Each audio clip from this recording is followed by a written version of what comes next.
Hello.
I don't want to end it.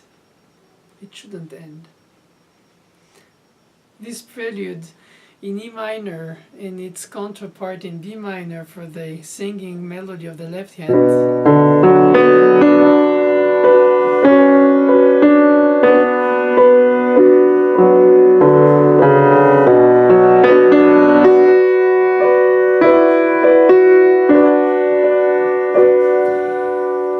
The most emotionally directly touching the human spirit pieces by Chopin.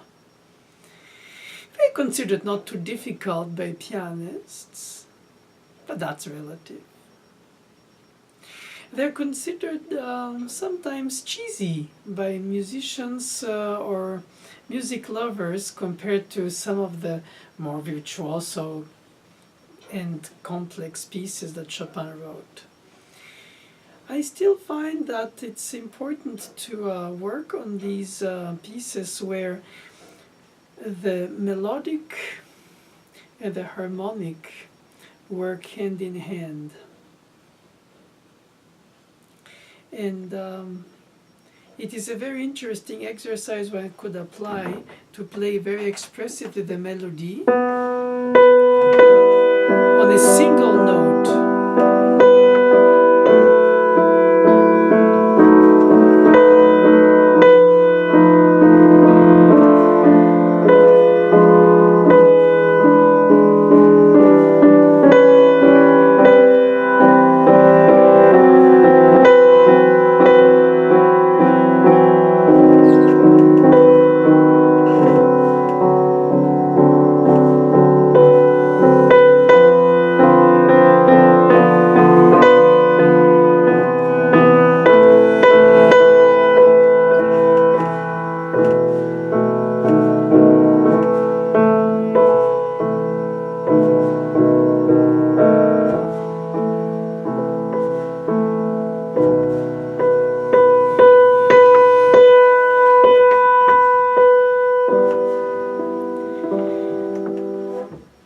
Ascetic work to express the intensity within the repeated note of the melodic movements which anyway Chopin chose purposely to keep minimalistic. His own melody oscillates in the opening bars between B and C and B and C and B, then between A and B and A and B and A. It's almost laughable of simplicity. And in between you have a chromatic drop, and that's it. Of course you have a cut time tempo, which suggests the step by the half note of the 4/4, while largo, for the tempo to be, in terms of metronomic expression, very stretched, which in a way is peopled by the repetitivity of the chords in the left hand, while the decay inevitably happens on the second, on the third beat, and finally into the fourth beat next note. You cannot crescendo a held note on the piano, or perhaps you'll try.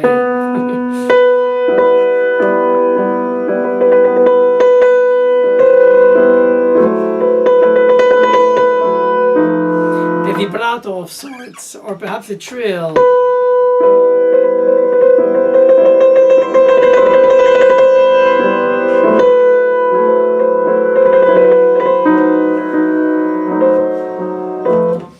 Naturally, none of these are pianistic. And of course, you would expect a melodic pianistic writing to have step or leaps, but at least a motion, at least not so close to repeated note. For instance, forgive me in advance.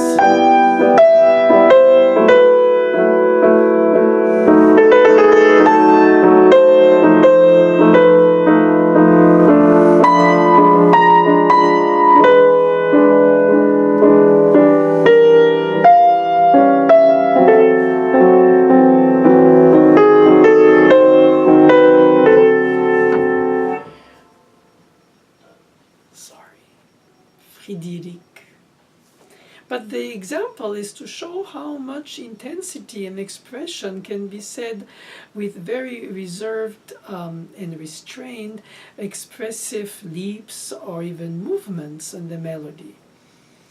And the pulsing chords of the left hand couldn't have escaped Chopin from Mozart's K310 Sonata.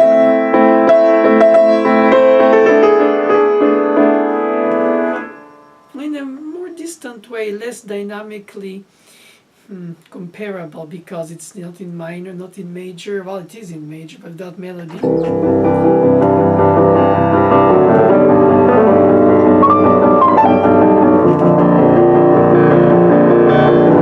have the Waldstein Sonata opening that has these pulsed repeated notes inside the resonance, which could have been an accompaniment, except in Beethoven it is also thematic as well as harmonic and accompaniment. He doesn't need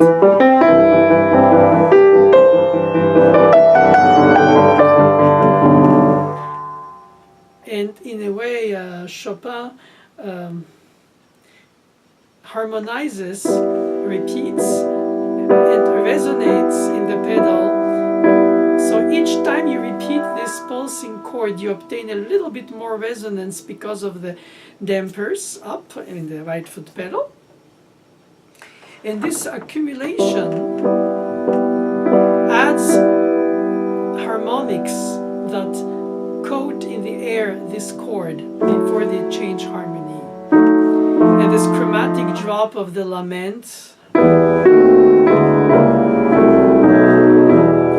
from the tonic to the dominant, going down on the tetrachord, and the bass movement was also very well known to Chopin, obviously. But that doesn't mean much. Okay, he knew, he heard, he was informed, so perhaps he was curious. At best, he was a good student. That doesn't make him capable of writing something possibly Baroque in the sense of this chaconne lament, passacaglia type music. Perhaps even for the mid-19th century when he composed this, he was still an 18th century composer at mind. I find that the difficulty to bring out the combination between the tempo that is slowly in half notes. It's almost saying haste calmly, not in quarter notes, not in eighth notes, which would be too much held back and possibly, of course, beyond the held sound decaying in their melody. It would be also subdivided and chopped. And there is no downbeat to feel, because we start on the sixth chord, first inversion of the minor triad of the tonic. It's not like we have, like his first concerto in the same key of E minor, when the melody comes in the first theme of the piano.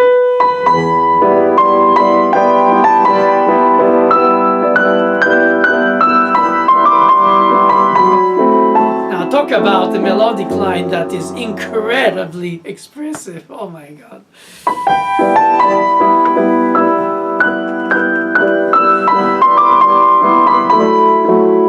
And in this he writes,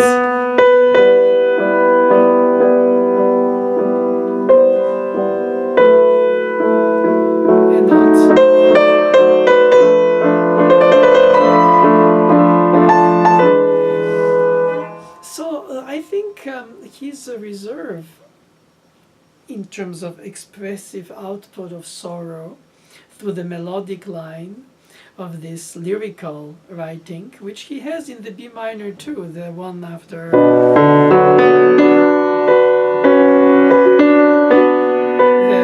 repeated notes are in the right hand now.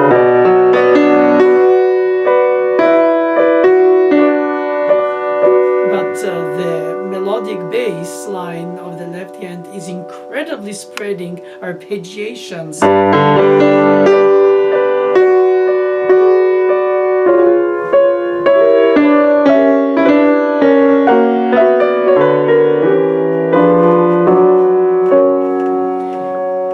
I'm fully aware that people who know this piece, people who play this piece, people who teach this piece, people who love to listen to this piece, would disagree at the get-go with my interpretation, or most likely with any other than theirs. It's sort of like the kind of iconic music that becomes so appropriational. Oh my God, it's only my way. It talks to me this way, it means to me this, it's the tradition, it's the romanticism, it's the classicism, it's the... Any explanation with isms is often given by professionals to say that this is their truth. And I don't disagree that there are many different ways of being convincing in it. I find that in this E minor prelude, since it's in two halves that are immediately repeated, sort of say A prime,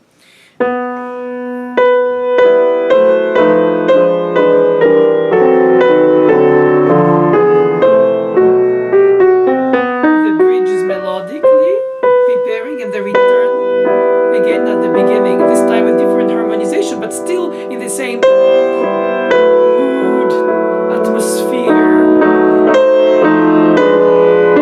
And then you can say that the stretto, the articulation of this decoration with the turn that is written unrhythmically,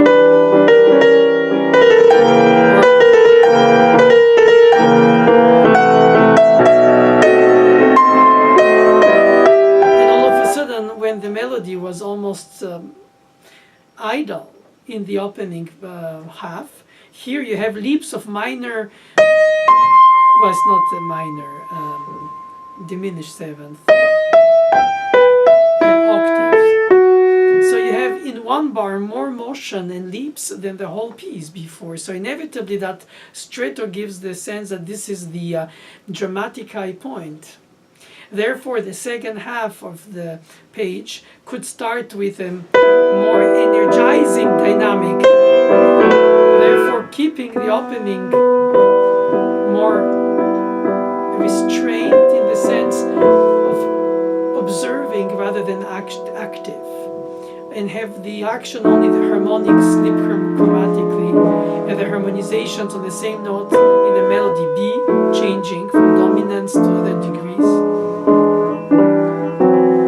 So that the highlighting of the melody changes with the harmonic change, but the melody strictly stays on B and then on A. For bars long, many, compared to the second half where it has so much motion.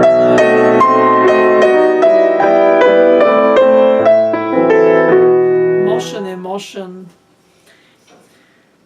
So I would say the first half is contemplative, the second half is active and dramatic or dramatized or extroverted. Now that doesn't appear obviously so in the notation. There's no dynamic marking that drastically changes from bar 13 to the end. And it says espressivo in the opening already, while piano for the very first bar. And the upbeat that starts without the chords. It's not like the chords are there before.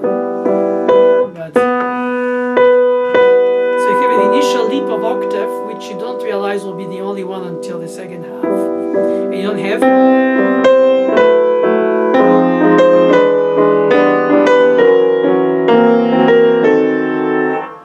which you could anticipate if you think this will be the dramatic tool, the leap and then the drop.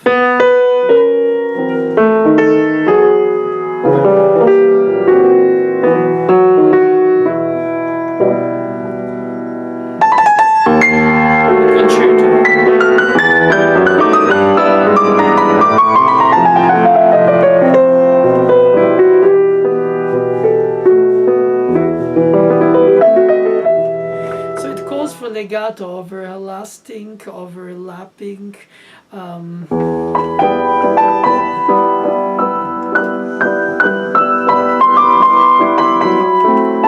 Also, it has an octave separation between the melody and the accompaniment. Whenever here, in the prelude, it's willingly centered. Both are in the same range. Which is why I feel rather than I think, in this case, that it has to be spoken mezzo voce, with the inner voice, middle voice, not whispered nor openly, expressively loud like later.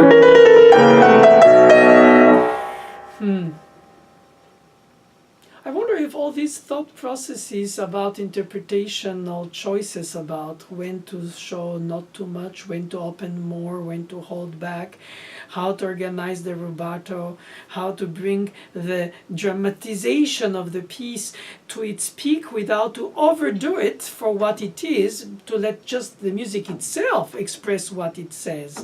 So you serve it rather than you, let's say, use it as a vehicle for your own psychological expression, added on top of it. And to a certain extent, if you inhibit the student who would play this from bringing their own influx, I think in a way you're not doing them service. You should let them explore and tell them perhaps they should focus and shape, like a sculptor takes the raw material and gets into the shape he wants or she wants to reach. And you sort of extract the best, the meaningful part of it, not best per se. But.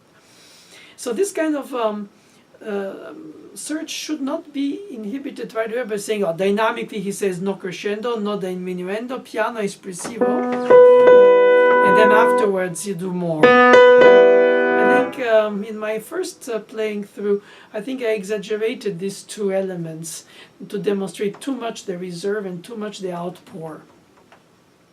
Should be a little bit of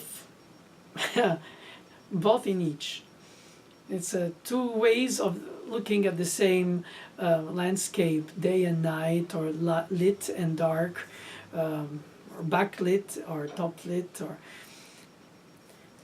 And it allows for reflection because it takes its time. The harmonic movements in the left hand change. I would suggest for the repeated notes to repeat them within the lifting of the keys, not fully up.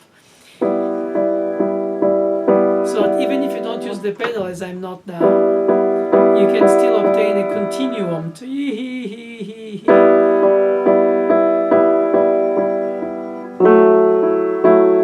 in need to place straight fingers deep inside the keys, from not totally fully above, because if they lift fully, you hear the plum plum, the reapplication of that consonant at the beginning of the resonance, instead of just having the resonance resonate, which then allows for a length of sound, as if he's maintaining this harmony on a whole note, but repeated in eighth notes, which don't, so to say, impulsively pulse by the articulation of the percussion of the instrument, but rather, so it maintains the harmony afloat without the drop of the decay, nor with the crescendo of the articulation.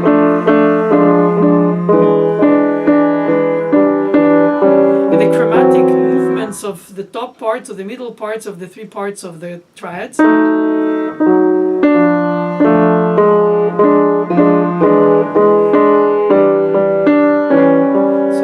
drops down, drops down.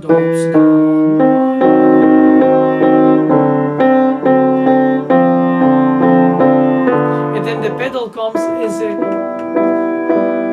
colorization, or perhaps if it's too dry acoustically, to give some juice to the resonance. And if you do that in the left hand within the keys rather than above and repeat, even with the unaccordion, it will be still too directly loud, not louder only, but yes, more impactful for each eighth note. It will overlap the attempt of the length of sound for the right hand's long note, the dotted half. 2, 3.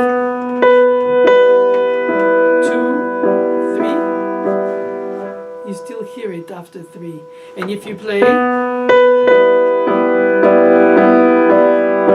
then the left hand has overwhelmed by the third beat the right hand in terms of dynamic levels. Now you could speculate that even if it's in a cut time, la breve but largo, that Chopin wanted to manage the two situations, is the melodic line that sings to the extent to which the extension doesn't break the continuum of the sound before the final decay of that first long sound, and the left hand pulsing and sustaining like a moving carpet, the sound resonant without crescendo, without diminuendos. In other words, I don't think there is any hairpin involved in this.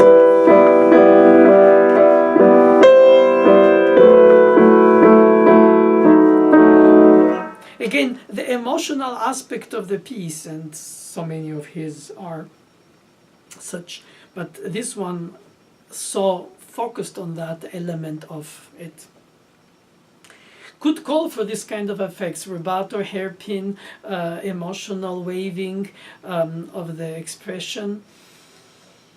And then anything else would appear reserved, withheld, distant, uninvolved, not musical in the sense of what we expect musical to be, which means like sensitive to the different tension releases, expression of happiness, major, minor. Sometimes even I find that just before the end, before the last line, he has this very beautiful delay tactics, as most tonal music does, which is to play the 6th degree instead of the 1st after the dominant. So we do the deceptive cadence and finish only again later, 4 bars later. That's the perfect cadence, which I didn't play in the opening presentation, as if I didn't want it to end, because it's difficult to imagine in music one carries with oneself through life the even length of it or the timing of it, regardless of if it's a miniature or a majestic grand size. It seems like the importance of it in your life, of this art form, of this element that is meaningful to your inner world, is unrelated to its size in terms of length or grandness. So it could be a 4 hours opera or 1-page prelude. It equally means to you the world. And when you perform it, or you think of it, or you hear it, or you teach it, or you write about it, or you just listen to it, regardless if you agree or not with the way the other person plays it, because obviously everybody has their own more definitive opinion about it. As I said earlier, yeah, all that makes it that you don't want it to end, because you feel like it's a lifetime of exploration of human soul through this. And I find it more revealing if we let it suspended on a dominant rather than finish it. But the way he closes is with this almost Bach style coda, just the most raw possible cadence, not repeated notes as the whole piece had, or any kind of dramatic melodic.